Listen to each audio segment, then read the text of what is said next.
Impossible. Chief researcher ZYX's luminescent tentacles flickered with agitation as she reviewed the data streams. These readings must be incorrect. Her assistant, Navigator Ren, adjusted his crystalline sensors. I've triple-checked the calculations, Chief.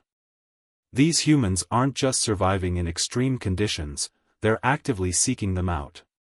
The research vessel Axiom hung in geosynchronous orbit above Earth, its advanced scanning equipment focused on a group of tiny figures scaling the vertical face of something the humans called El Capitan. The massive granite monolith stretched nearly 3,000 feet into the sky, and these creatures, these humans, were climbing it with nothing but primitive rope systems and small metal widgets jammed into cracks. But why? ZYX's bioluminescent patterns shifted through shades of confusion. There are perfectly functional anti-gravity units available through galactic trade. Even if they haven't developed the technology themselves, they could simply request. That's not the point, interrupted Dr. Venn, the ship's xenopsychologist. His crystalline form sparkled with excitement. According to our cultural analysis, they call this rock climbing. It's not about reaching the top, it's about how they get there. Ren's sensors whirred as he processed this information. You mean they deliberately choose the most difficult method possible? Precisely. Dr. Venn's crystal facets practically vibrated with academic enthusiasm. And this is just one example. Watch this. The holographic display shifted to show humans hurling themselves out of perfectly functional aircraft, plummeting through the atmosphere with nothing but fabric canopies to slow their descent. Another image showed them riding primitive boards down mountains of frozen water at breathtaking speeds. Yet another displayed them diving into underwater caves with limited oxygen supplies. This makes no logical sense, ZYX protested. The risk-to-reward ratio is completely skewed. By our calculations, many of these activities have significant mortality rates. That's what makes it so fascinating. Dr. Venn exclaimed. They've turned survival situations into recreational activities. They call it extreme sports. And here's the most incredible part, when someone dies attempting these feats, it rarely discourages others. If anything, it often inspires more humans to try. The ship's AI interrupted with a priority alert. Chief Researcher, I'm detecting unusual activity in Sector 7. The display shifted again, showing a human in a winged suit threading through a narrow canyon at velocities that made ZYX's tentacles curl in horror. The being was mere meters from the rock walls, traveling at speeds that left zero margin for error. Surely this is an emergency situation? Ren suggested hopefully. Perhaps their transport systems failed. No, Dr. Venn cut in. This is something they call proximity flying. They do it for fun. The entire bridge crew fell silent, their various alien physiologies displaying universal signs of disbelief. Update the species classification immediately, ZYX ordered, her tentacles now glowing with a mixture of horror and admiration. Add a new category, warning, species deliberately seeks out dangerous situations for entertainment purposes. Approach with extreme caution. Should we make contact? Ren asked, his sensors still fixed on the wingsuited human who had somehow survived their canyon flight. Carefully, ZYX decided. Very carefully. And whatever you do, don't accept any invitations for recreational activities until we've completed a full risk assessment. Dr. Venn's crystalline form sparkled with what might have been amusement. I believe it's too late for that, Chief. We've just received a transmission from their global communication network. Apparently, someone captured images of our ship, and now humans worldwide are debating the best way to, how did they phrase it? Do extreme sports with aliens. ZYX's tentacles dimmed to a pale blue of resignation. The Galactic Council is never going to believe this report. The report, as it turned out, would be the first of many, as humanity's peculiar relationship with danger became one of the most studied phenomena in galactic anthropology. And somewhere on Earth, a group of adrenaline junkies was already designing the first zero-gravity bungee jumping system, eagerly awaiting their new alien audience. The Galactic Council's Grand Assembly Hall had never been so crowded. Representatives from every spacefaring civilization gathered to hear the preliminary findings of the Human Observation Project. Chief Researcher ZYX stood before them, her tentacles glowing with a professional blue hue as she activated the holographic display. "Distinguished colleagues," she began, "what you're about to see defies conventional risk assessment models." The display showed a human settlement nestled at the base of an active volcanic formation. As the assembled aliens watched, a group of humans deliberately approached the volcano on primitive wheeled devices. "These humans," ZYX continued, "are practicing something called downhill mountain biking on an active geological hazard. When questioned about the obvious dangers, they responded with the phrase, YOLO, you only live once." A ripple of confused murmuring spread through the assembly. The mechanoid representative's optical sensors whirred in disbelief. Clarification required. Does this phrase not logically suggest a greater emphasis on self-preservation? "One would think so," Dr. Venn interjected, his crystalline form pulsing with academic excitement. "Yet humans appear to use it as justification for increasingly risky behavior. Our research team has documented over 10,000 instances of this phrase preceding potentially lethal activities." The display shifted to show humans diving into oceanic trenches, racing primitive combustion vehicles across desert wastelands, and climbing frozen waterfalls. Each activity seemed more inexplicable than the last. "But surely," the hive mind collective buzzed, "there must be some evolutionary advantage to this behavior?" Wren stepped forward, his sensors projecting additional data streams. "That's where our findings become truly fascinating. These activities appear to drive rapid technological advancement. Watch this." The display showed early human flight attempts, crude wooden constructions that often ended in disaster. Yet with each failure, the designs improved. Within a single century, humans had progressed from these death-defying experiments to routine atmospheric travel. "They call it pushing the envelope," ZYX explained. "Each near-death experience becomes data for improvement. They deliberately court disaster to advance their understanding." The Aquarian delegation's representative rippled with concern. "Have they no concept of theoretical modeling? Simulation? Risk assessment?" "Oh, they have all those things," Dr. Venn chuckled, his crystalline facet sparkling. "They just prefer to wing it," another human phrase that essentially means to proceed without adequate preparation. "And yet," Wren added, "their success rate is remarkably high. We've documented countless instances where humans have survived scenarios our models deemed absolutely fatal. They appear to possess an almost supernatural ability to improvise solutions under extreme pressure." The display showed a damaged human spacecraft, its crew cobbling together a life support system from primitive materials while hurtling through space. The assembled aliens watched in stunned silence as the human somehow survived what should have been certain death. "Most disturbing of all," ZYX continued, her tentacles shifting to a cautionary orange, "is their tendency to transform survival situations into recreational activities. This spacecraft incident? They made a training program from it. They now deliberately simulate system failures for what they call team-building exercises." The Galactic Council's chief administrator rose from his quantum state long enough to ask, "What are your recommendations, Chief Researcher?" ZYX's tentacles pulsed with determination. "We need to establish a dedicated research facility on Earth. But more importantly, we need volunteers willing to participate in human recreational activities."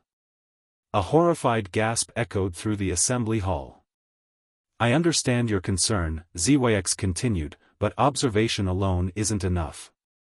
To truly understand this species, we must experience their peculiar relationship with danger firsthand. I've already volunteered for something they call skydiving." Dr. Venn's crystalline form flickered with what might have been suppressed laughter. Chief Researcher, perhaps we should start with something less extreme? They have an activity called mini-golf that appears relatively safe. No, ZWX's tentacles glowed with resolve. If we're to understand humanity's remarkable achievements, we must embrace their methodology. As they say, go big or go home. As the assembly erupted into chaos, Ren quietly updated the human species classification once again. Warning: species exhibits highly contagious tendencies toward recreational risk-taking. Even trained researchers may be affected. Thermal protection systems at maximum. Ren announced, his sensors struggling to process the heat signatures surrounding them. Chief Researcher, are you certain this is safe? ZWX's tentacles glowed with an almost human-like excitement as she adjusted her protective gear. Safe? Of course not. That's precisely why we're here. The research team stood at the rim of an active volcanic crater, dressed in what humans called heat suits. Their guide, professional volcano explorer Lieutenant Jimenez, grinned as she checked their equipment.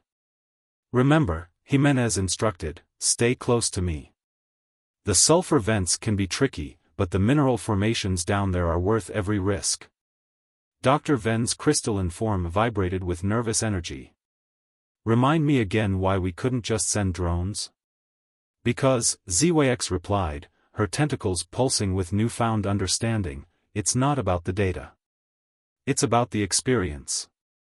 That's what we've been missing in all our analyses. The descent into the crater challenged every safety protocol in their xenobiological database. Heat waves distorted their vision, toxic gases swirled around them, and the ground itself seemed alive with geological activity. Yet their human guide moved with practiced ease, pointing out features of interest with infectious enthusiasm. Look at these crystalline formations, Jimenez called out, indicating a cluster of minerals that seemed to glow from within. They only form under these exact conditions. You can't study them properly from a distance. Dr. Ven found himself instinctively adjusting his crystalline structure to match the formations, discovering new molecular arrangements he'd never considered possible. Fascinating. The heat and pressure create configurations that defy our traditional models. Back on the research vessel, the Galactic Council's urgent transmission went temporarily ignored as the team processed their findings. Their biosensors showed elevated stress levels, minor radiation exposure, and trace amounts of toxic compounds, yet every team member reported feeling what humans called exhilarated. The data suggests we should be traumatized, Ren noted, reviewing the medical scans. Instead, I find myself wondering what other volcanic systems we might explore. It gets better, Jimenez announced, entering the lab with a new set of equipment. Who's up for some night diving with bioluminescent squid? Instead of the immediate rejection such a proposal would have received weeks ago, the alien researchers found themselves considering it. Even the ship's AI noticed the change in their behavior patterns. Warning, it announced. Crew showing signs of human risk assessment adaptation. Recommended course of action, immediate quarantine and psychological evaluation. Override that warning, ZWX commanded, her tentacles now glowing with colors previously unseen in her species. Log it instead as a breakthrough in xenocultural integration. We're not losing our minds, we're gaining new perspectives. The AI's processors whirred in protest. Chief Researcher, your current behavior patterns deviate 78.3% from baseline. Your species' natural risk aversion appears to be deteriorating. No, Dr. Ven corrected, his crystalline form still shifting through newly discovered configurations. It's evolving. We're beginning to understand why humans do these things. It's not just about the risk, it's about discovery, about pushing boundaries we didn't even know we had. Besides, Ren added, his sensors now calibrated to detect opportunities rather than just threats. According to my calculations, night diving has a lower mortality rate than several of our standard research procedures.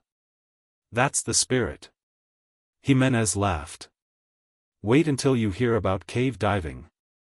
The ship's AI, recognizing a losing battle, updated its logs. Note, alien researchers showing signs of human-like adaptability. Previous safety protocols may no longer be applicable. Recommend complete re-evaluation of species interaction guidelines. As the team prepared for their next adventure, ZYX received another urgent transmission from the Galactic Council. This time, however, it wasn't a warning, it was a request for volunteer positions on the research team. Apparently, footage of their volcanic expedition had leaked to the galactic networks, and now scientists across the cosmos wanted to experience this new approach to research firsthand. Evolution of understanding. The research vessel Axiom's observation deck had been transformed into what humans called an extreme sports analysis center. Holographic displays showed thousands of data points from their recent expeditions, while the walls were covered with images of the team's adventures, from deep-sea diving to high-altitude climbing. "I believe I've identified a pattern," Dr. Venn announced, his crystalline form shifting through complex analytical configurations. "It's not just about the physical challenge. There's something more fundamental happening during these activities." Lieutenant Jimenez looked up from where she was teaching Ren the basics of rock climbing on a practice wall. "What do you mean?" "Watch this." Dr. Venn projected a neural activity scan from their latest expedition. "When we face these challenging situations, our species' typical fear responses don't just diminish, they transform into something else entirely." ZYX's tentacles pulsed with recognition as she studied the data. "It's similar to what humans call flow state.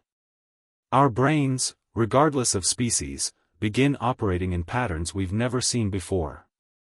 The ship's AI interrupted with its hourly safety protest. Reminder: current activities continue to violate standard safety protocols by approximately 847%. "And that's exactly the point," Ren called out, his sensors whirring as he attempted a particularly challenging climbing move. "We're not just surviving these experiences, we're being fundamentally changed by them." The data streams showed remarkable adaptations across all participating species. The crystalline beings had developed new molecular configurations that made them more resilient. The aquatic researchers had evolved enhanced pressure resistance. Even the ship's AI had begun showing signs of what it reluctantly termed creative problem-solving. "But here's the most fascinating part," Dr. Venn continued, bringing up new displays. "These changes aren't just physical. Our entire approach to problem-solving has shifted. We're thinking more like humans?"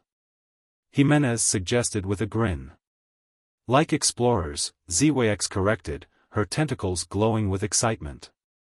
"We're not just observing the unknown anymore, we're actively seeking it out. And somehow, that's making us better researchers." The displays showed their recent breakthroughs, new propulsion theories inspired by wingsuit dynamics, advanced materials developed from studying extreme environment gear, revolutionary medical treatments based on the body's responses to stress. The Galactic Council's latest report calls it the human factor, Ren noted, finally reaching the top of the climbing wall. "They're suggesting that controlled exposure to human recreational activities might be beneficial for all species development." "Controlled?" Jimenez laughed. "Since when has humanity ever done anything in a controlled manner?" "That's just it," Dr. Venn's crystalline form pulsed with sudden insight. "We've been thinking about this all wrong. The lack of control isn't a bug, it's a feature. The unpredictability forces adaptation." ZYX's tentacles shifted to a contemplative blue. "So when humans say, 'Hold my beer and watch this,' they're not being reckless," Ren finished, his sensors now calibrated to detect opportunities rather than just threats. "They're conducting evolutionary experiments. Every crazy stunt, every seemingly impossible attempt, is pushing the boundaries of what's possible." The ship's AI, which had been quietly processing this discussion, suddenly spoke up. Query: "Does this mean I should stop issuing safety warnings?" "No," Jimenez smiled, helping Ren down from the climbing wall. "Keep issuing them. Just understand that sometimes, the most important discoveries happen right after someone says, "Ignore that warning." As if to prove her point, the ship's sensors detected a massive wave forming in Earth's Pacific Ocean. Instead of the panic such a sight would have caused months ago, the research team began eagerly preparing their surfing equipment. Even the AI found itself calculating optimal wave-riding trajectories rather than escape routes. The transformation. The Galactic Council's Grand Chamber looked vastly different from its traditional austere appearance. Holographic displays showed various species engaging in what had once been exclusively human pursuits. Crystalline beings practiced free climbing, aquatic species competed in deep-sea freediving, and even the typically cautious mechanoids had developed a form of zero-gravity parkour. 5 years ago, High Commissioner ZYX addressed the assembly, her tentacles radiating confidence. "We classified humans as an extremely dangerous species. Today, I propose we modify that classification to evolutionary catalysts." The evidence was undeniable. Since the initiation of the Human Adventure Sports Integration Program, technological advancement across member species had accelerated by 300%. Medical breakthroughs had multiplied as various species adapted to new physical challenges. Even the hive mind collective had developed individual variation after exposure to human recreational activities. Lieutenant Jimenez, now serving as Earth's first ambassador to the Galactic Council, stepped forward. "The numbers are impressive, but they don't tell the whole story. What we're seeing is more than just physical or technological evolution, it's a fundamental shift in how species approach the unknown." Dr. Ven's crystalline form, now capable of configurations once thought impossible, projected data showing the psychological changes across participating species. Fear of failure has decreased by 87%. Problem-solving capability under extreme conditions has increased by 452%. Most significantly, interspecies cooperation has reached unprecedented levels. Ren, whose sensory capabilities had evolved far beyond their original parameters, added, "We've discovered that what we once saw as reckless behavior was actually a sophisticated system for pushing evolutionary boundaries. Humans weren't just taking risks, they were conducting species-wide experiments in adaptation." The chamber erupted in discussions as various representatives shared their experiences. The Aquarian delegate had developed new bioluminescent patterns after deep-sea diving. The mechanoid representative had discovered organic-mechanical integration techniques while studying human parkour movements. Even the traditionally isolationist quantum collective had begun experimenting with what they called probability surfing. But perhaps most importantly, Jimenez concluded, "We've learned from each other. Humans have adopted alien perspectives on risk assessment, leading to safer yet still innovative approaches. The exchange hasn't just been about teaching aliens to take risks, it's been about finding the perfect balance between caution and courage." ZYX's tentacles glowed with pride as she activated the final display, a live feed showing a mixed group of humans and aliens preparing for the first interstellar wingsuit formation flight through a nebula's magnetic fields. "We propose establishing the Galactic Adventure Academy, where species can safely push their boundaries together." The Council's approval was unanimous. As the chamber cleared, ZYX found herself looking at Earth through the station's viewport. "You know," she mused to Jimenez, "when we first arrived, we thought your species was crazy. And now?" Jimenez grinned. "Now we understand that sometimes crazy is exactly what evolution needs." ZYX's tentacles sparkled with anticipation. "Speaking of which, is that zero-gravity volcano diving expedition still open?" "Already got you signed up," Jimenez laughed. "The quantum surfers want to join too. Something about exploring superposition states in magma flows."